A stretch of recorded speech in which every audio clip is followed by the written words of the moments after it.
Hi, I'm Didier. Welcome to the lab over at La Maison de Whisky in Paris.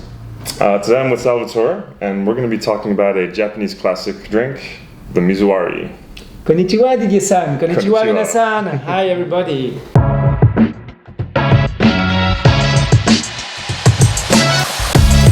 So what's the Mizuwari? Not to be confused with Mizunara, which is a type of Japanese oak used to age whiskeys in Japan. The Mizuwari is a long drink made with whiskey. Now, mizu in Japanese means water. Wari means to cut something with water or to dilute. So basically, it's whiskey with water. So it's a little bit more complicated than that. The idea is to make a perfect Mizuwari, which is nice and chilling, so thirst quenching. And so you're going to start off with the whiskey. Pour a nice dose of whiskey, about an ounce and a half, which about 40 milliliters is good. And then you're gonna fill it up with ice. So here you're gonna fill it up really all the way to the top. The idea is to have, as if you were making a gin tonic or a long drink. And then you're gonna stir it already once with your bar spoon. And you're gonna finish by topping it off with still water. So use a nice mineral water. Here we have, for example, Speyside Glenlivet, which is more or less made to be drank with whiskey. And there you have it. You got your Mizuwari. Salvatore, I know you're a big Mizuwari fan. You hold Mizuwari academies even here at La Maison de Whisky. And I mean, it kind of goes against everything we say when we talk about tastings. We always say no ice, very little water, and here, it's like 2-3 parts water for 1 part whiskey.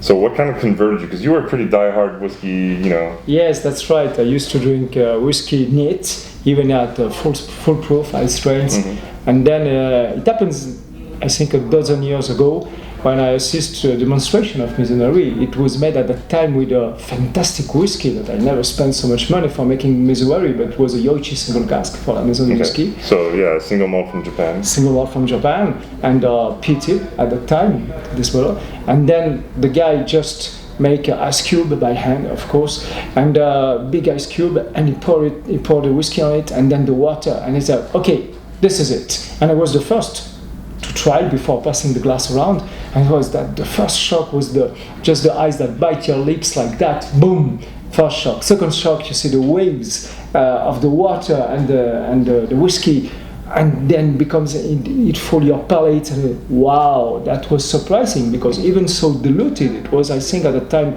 2 for 1. Mm-hmm. It was so powerful in the taste, refreshing, and the peat, the spicy, the fruitiness. I said, wow, and that changed completely my vision of drinking whiskey. It was another kind of tasting. Okay. And I used to say, when I'm talking about Mizuwari, I used to say that, take the image of traffic lights, you see, because as you say, never ice on your whiskey, just a wee splash of water. No, we do the opposite.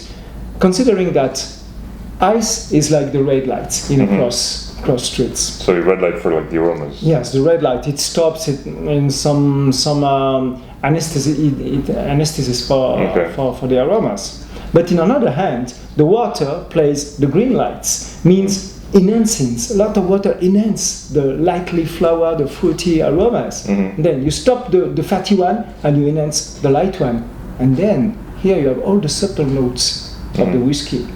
Yeah, it's kind of another way to discover the same whiskey you're used to drinking. Right. Now that we have the recipe, what whiskeys do you use? So typically it is a Japanese drink, and Japanese whiskeys are, of course, well adapted to making this. Typically in Japan, the Super Nika, this is what you're going to find, in izakayas and the bars that they're going to be pouring for Mizuwaris, and it's pretty much made for this. It's really got a nice profile. They usually go 2 to 1, 3 to 1 on the ratios. So I know in Europe and in the US, people tend to like a little bit more power in their Mizuwari. So either bring the ratio down. I think you go to 1 to 1 sometimes. Yeah, 1 to 1 if it's diluted, and if it's high proof, 1 and 2. Okay, and or otherwise take another whiskey like the Nika from the barrel, which is at 51% alcohol, so 102 proof. And this will give it a little more power. This is also, well adapted to dilution because it's already so round and rich and powerful.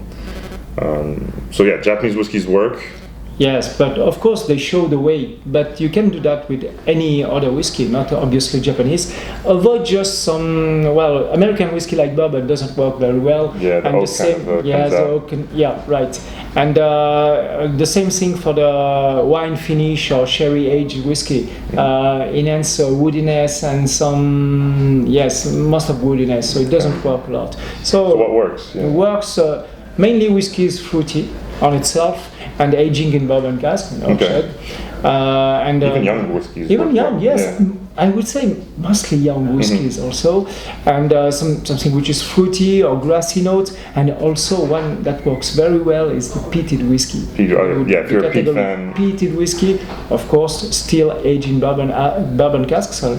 And here, for instance, the peated whiskey, adding water, it just enhances all the ashes aroma and smokiness, you know, and take off the oily texture, but enhances the smoky and the smokiness, and this is pretty good. And for the other whiskies, like fruity, you can take, or even mineral, like the Old Portney. I remember Old Portney Flotilla works very well.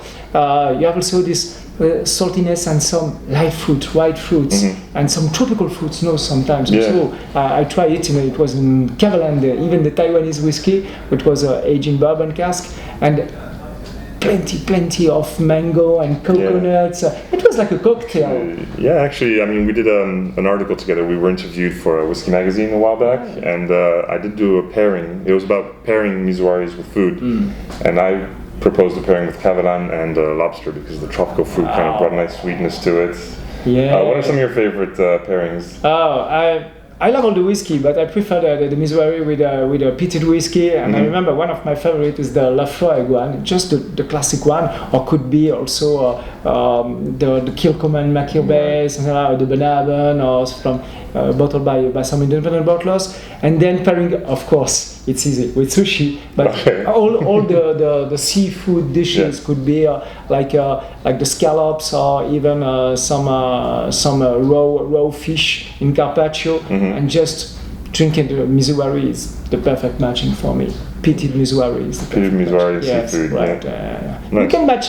What is nice with Mizuwari is it makes whiskey easy drinking. Of course, be careful because even if it's diluted, you still have the alcohol. So Yeah, you're still getting those 4 cl, 2 ounces. and but you can do pairing. But what's nice, and I think that the Japanese understood that very well, it's that you can keep the same whiskey for during all the meal, and it works. It works well because what you expect, you're eating, and you're refreshing your mouth, your palate, and so you don't need to make some complicated pairing. Right, and the Japanese, they usually when they drink, they're always eating. It's kind of, it goes together. You don't just drink on your own. So you can definitely do a home meal, like you said, and it's never going to clash. Yeah, right. Thanks a lot, Salvatore, for Dozo. talking about this Mizuwari, spending this Mizuwari moment with me. Yeah. And we got a little question for you. If you know, put the answer in the comments. If you replace the still water with sparkling water, this has another name, and it's really quite popular in Japan as well. What's it called? So if you know, put it in the comments. And well, thanks again. You're welcome. Thanks. If you like what you see, sign up for the channel and give us a thumbs up. And see you next time. Sayonara. Cheers.